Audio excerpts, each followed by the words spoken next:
Quelques heures après, mon Samsung S23 me balance une notification. Un AirTag inconnu se déplace avec vous. Alors 25 ans dans les bagnoles, j'ai déjà vu ça, mais pour beaucoup de gens, cette notif, c'est soit la panique totale, soit ils ne savent même pas ce que c'est. Dans cette vidéo, je t'explique ce qu'est un AirTag, comment le détecter sur ton iPhone et sur Android, que tu fais si t'en trouves un que tu connais pas, et ce que ça veut dire légalement. Parce que c'est pas aussi simple que ça en a l'air. N'oublie pas, si cette vidéo t'aide à y voir plus clair, abonne-toi maintenant. C'est ce genre d'infos concrètes que je partage chaque semaine, et si tu veux mes 4 checklists d'entretien gratuites, le lien est dans la description.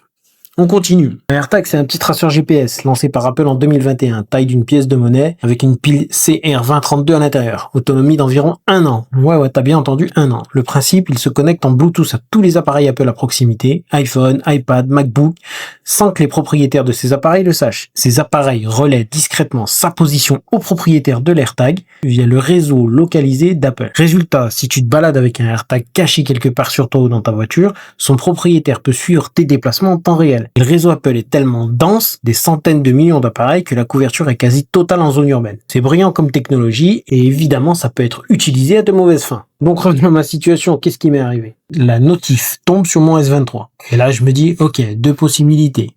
Soit c'est le loueur qui traque sa voiture, soit c'est quelqu'un d'autre. Parce que oui, les AirTags ont aussi été utilisés pour suivre des personnes à leur insu. Il y a eu pas mal de cas documentés de vol de voitures haut de gamme avec ça. Le voleur planque un AirTag sur le véhicule convoité pour repérer où il est garé la nuit. Donc je me gare, je fais la manip depuis mon téléphone pour le faire émettre un son. Je te montre comment faire dans quelques minutes. Et je recherche dans l'habitacle. Et je l'ai trouvé. Regarde ça. Un AirTag planqué dans le petit cache de la garniture côté passager. Blanc, chromé, discret. Ça doit être le mot de passe. S'il faut un mot de passe pour les connecter, j'en sais rien.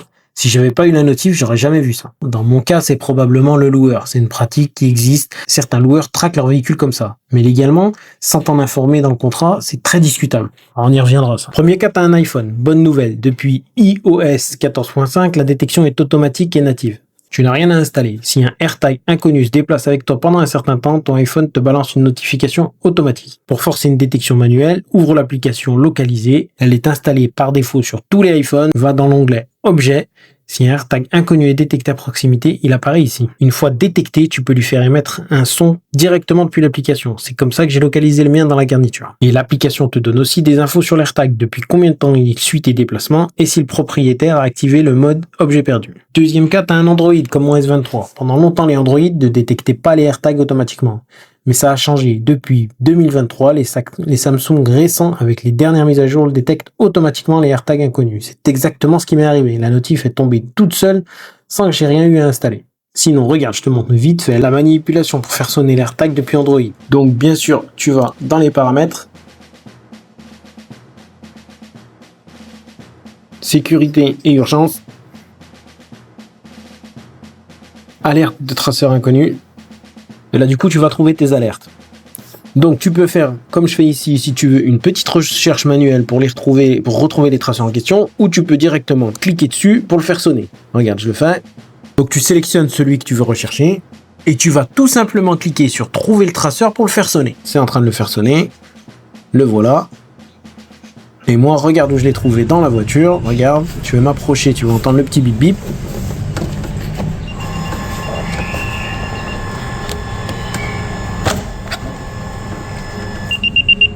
Tu peux le refaire sonner comme ici si tu as envie.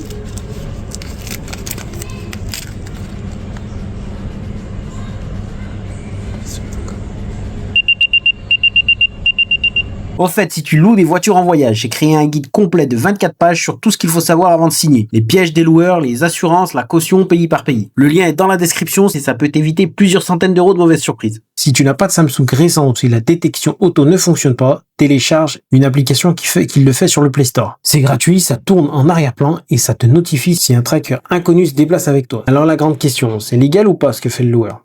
La réponse honnête, ça dépend du pays et du contrat. Moi, je vais t'avouer, je sais pas comment ça marche dans le pays où je suis. Un loueur a le droit de traquer ses propres véhicules, c'est sa propriété, mais dans beaucoup de pays européens, il est obligé de t'en informer clairement dans le contrat de location. Si c'est pas mentionné, tu es en droit de le contester, bien sûr. S'il y a un juriste parmi vous dans les commentaires et qui connaît bien le sujet, qu'il nous fasse un petit post. Par contre, si tu trouves un AirTag et que tu sais pas du tout d'où il vient, là c'est une autre histoire. Et ça peut être du stalking, la préparation de vol ou pire. Voilà ce que tu fais dans ce cas. Primo, tu le déconnectes. Sur iPhone, appuie sur désactiver l'objet dans l'application localisée. Sur Android, ouvre ton application et sélectionne désactiver. Terminé. Pour désactiver physiquement, retire le couvercle du côté mat comme je suis en train de le faire en le faisant pivoter d'un quart de tour. Et tu sors la pile. Deuxièmement, tu notes l'heure et l'endroit exact où tu l'as trouvé. C'est important si tu vas voir la police. Tertiaire, si tu as le moindre doute sur qui l'a mis et pourquoi, tu vas voir la police avec l'AirTag. Ne le jette pas, c'est une preuve. Les forces de l'ordre peuvent identifier le propriétaire via Apple avec une réquisition judiciaire. Dis-moi en commentaire si ça t'est déjà arrivé ou si tu savais même pas que ton téléphone pouvait détecter ça. Voilà, maintenant tu sais exactement comment détecter un AirTag, comment le désactiver et ce que tu fais si t'en trouves un.